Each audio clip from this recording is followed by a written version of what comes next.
अरे काय करत असते मी? किती उशिरा पोस्ट करत आहे ही रील. तर ही गोष्ट आहे आत्ता गेलेल्या वीकेंडची. माझ्या फ्रेंडची फ्रेंड आली होती कनेक्टिकटहून. मग तिला पाहायचं होतं क्लिव्हलंड डाउनटाउन. मग आम्हा सगळ्यांचा प्लॅन ठरला आणि पोहोचलो आपापल्या कार घेऊन क्लिव्हलंड डाउनटाउनला. आता लहान मुलं खूप असल्यामुळे मासे खायचं नाही बरं का. मासे पाहायचा प्रोग्राम ठरला. म्हणजेच क्लिव्हलंडच्या ॲक्वेरियमला व्हिजिट करायचं ठरलं. वीकेंड असल्यामुळे गर्दी तर खूपच होती. खूप प्रकारचे मासे, ऑक्टोपस, जेलीफिश पाहत आमच्या जलनगरीचा प्रवास सुंदर असा चालू होता. इंस्टाग्रामचा फिल्टर लावल्यासारखा कलरफुल मासे पाहायला मिळत होते. या शार्क काकांना पाहिलं का तुम्ही? या ॲक्वेरियममधील सगळ्यात मोठा शार्क आहे हा. आता मला विचाराल, तुला कोणता फिश आवडला? तर सांगते.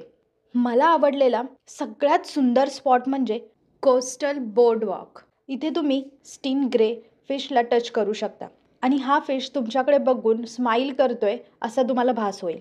आता खूप सारे जलचर पाहिल्यानंतर आणि मनासारखे फोटो काढल्यानंतर थोडा पोटोबा करावा म्हटला. तर जवळच असलेल्या एका मॉलमध्ये जेवण करण्यासाठी आम्ही गेलो. तर काय ॲक्च्युअल सरप्राईज तर इथे होतं. ईस्टर डे सेलिब्रेशन चालू होतं इथे. खूप सारे इव्हेंट होते आणि ते पण सगळे फ्री फ्री फ्री. मग वाट कशाची बघायची, एक एक ॲक्टिव्हिटी करायला सुरुवात केली. डान्स, 3D गेम्स, फोटोशूट आणि खूप सारे एक्स कलेक्ट करून अगदी एनर्जी डाऊन होईपर्यंत मस्ती करून झाल्यानंतर घरचा रस्ता पकडला.